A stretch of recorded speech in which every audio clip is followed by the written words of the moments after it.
Nos tomamos un minuto para pensar.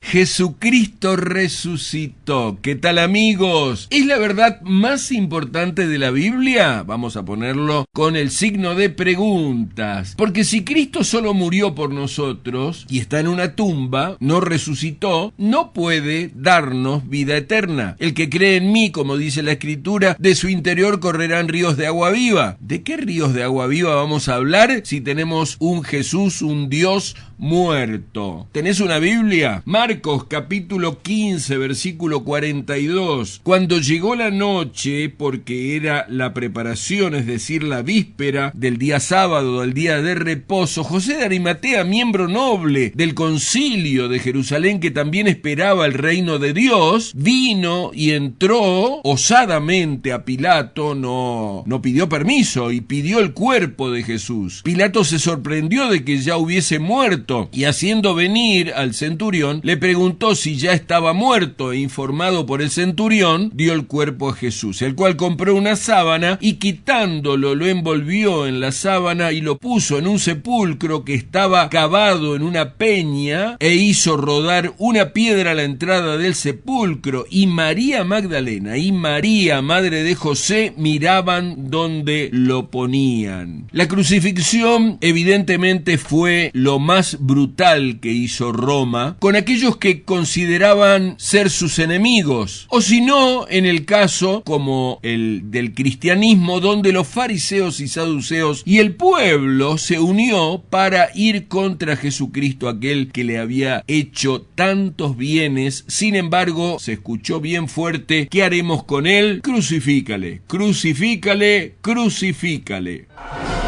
La crucifixión es realmente una excusa para la exhibición de cualquier criminal. Es una de las formas más crueles de castigo del mundo y apareció mucho antes de la época de Jesucristo. La primera evidencia de esta práctica barbárica data del siglo IX a.C., en la época del rey asirio Salmanasar. Lo más importante es que son levantados y exhibidos públicamente. En el año 518 a.C., Darío crucificó a 3.000 babilonios capturados. En la antigüedad, la gente en su mayoría consideraba a la crucifixión una de las muertes más terribles que pudiera imaginarse. En el año 332 a.C., el rey macedonio Alejandro Magno utilizó un castigo similar con la gente de Tiro. El ejército de Alejandro Magno masacró a 10.000 y crucificó a 2.000 más por resistirse. Las víctimas son colgadas en estacas a lo largo de las costas del Mediterráneo.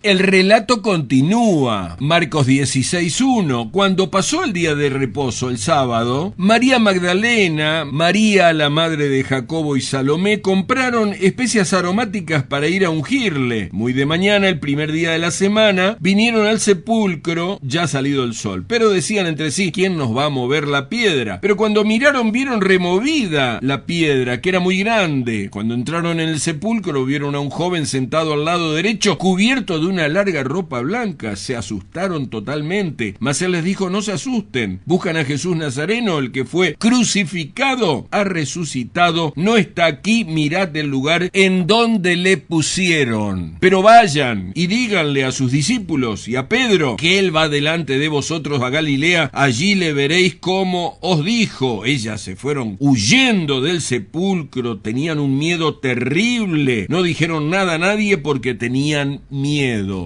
Si Jesús no era lo que él dijo que era, entonces se trataba de alguien que mentía o se trataba de alguien que estaba loco. Todo lo que dijo sobre sí mismo es verdad. ¿Por qué creemos que la resurrección es verdad y valida nuestra fe? Creemos que la resurrección es un hecho histórico, verídico, verificable y real que sucedió. Los discípulos, aquellos que caminaron con Jesús durante su ministerio durante 3 años, en el momento en el que Jesús es clavado en la cruz y es básicamente asesinado y sepultado, ellos regresan a su labor como pescadores en Galilea. Eso significa que para ellos todo había terminado, creyeron que todo el tiempo que habían invertido con Jesús se había perdido. Algo cambió para ellos y fue el hecho de reconocer la resurrección de Jesús y ver a Jesús resucitado en Galilea. Tenemos esta famosa historia de Tomás metiendo su dedo en la llaga para tratar de confirmar que el cuerpo de Jesús era real. Aquellos discípulos que se habían acobardado, que querían huir, ahora estaban dispuestos a llevar este mensaje de Jesús a todas las naciones. Tuvieron un cambio de ser cobardes a ser ser valientes. Muchos de estos discípulos murieron de formas atroces. Pedro fue crucificado al revés,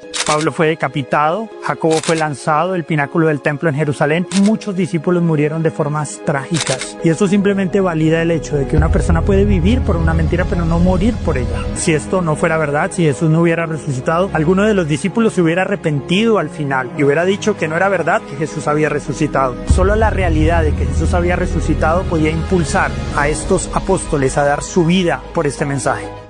Hasta la próxima.